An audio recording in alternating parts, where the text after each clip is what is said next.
Diane Arbus was my mother, which means that the way in which I knew her was in terms of a kind of familiarity that I took for granted, as you have to if you live with somebody.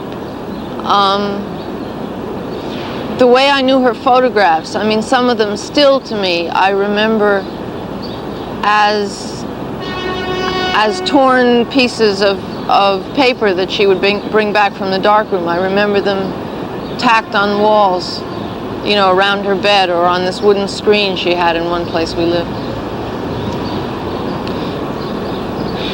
And I had an enormous sense that photography was a kind of secret of hers. I don't mean that the process was secret or that she was secretive about it, because she really loved to tell about it, and she loved to tell about sort of where she'd gone and who she'd been with, and but that something about what happened when she was there was a secret. My favorite photographer is Diane Arbus, and I think I want to explain why.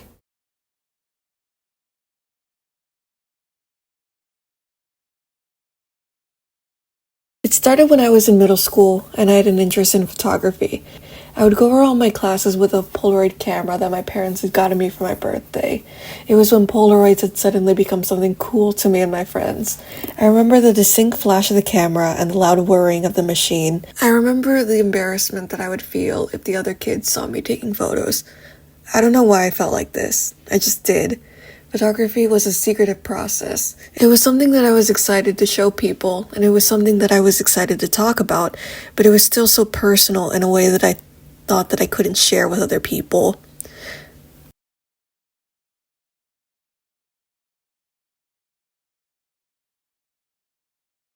I was never able to put those feelings into words until I read through the photography collection, Revelations. Revelations is a collection of photos taken by Diane Arbus. It features letters that she wrote to her friends, pieces of her old journals, and a series of photos that never made it out of her studio due to her death in 1972. The collection was put together by her daughter Dune Arbus as a way of memorializing her mother's work.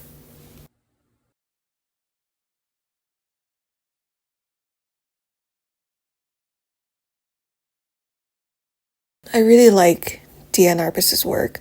Her style of photography is primarily focused on portraiture.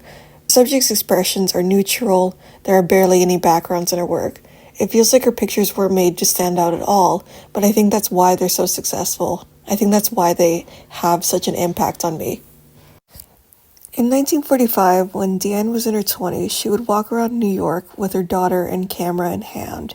Through these experiences, she was led to what she quoted as places she had never been before. And I feel like that explains the general feeling that comes from her photos. Diane presents ordinary people as they are, and through showing ordinary experiences, she allows for this personal connection to be felt between audience member and subject. And I think that's what her daughter refers to as very secretive, because showing people at their most ordinary, at their most vulnerable, feels like a secret. It feels like something that shouldn't be seen. But Diane Arbus was known for making her subjects feel comfortable. She was known for allowing vulnerability to happen in these very personal, private settings. She was very known for her vulnerability in her work.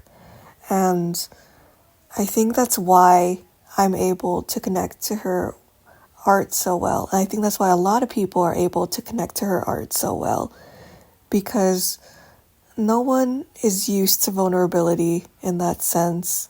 Nobody is used to being in on the secret.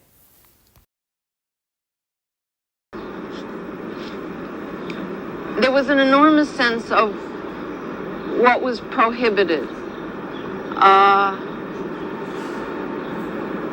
And I think that photographing for her had enormously to do with being able to discover that prohibitions didn't apply.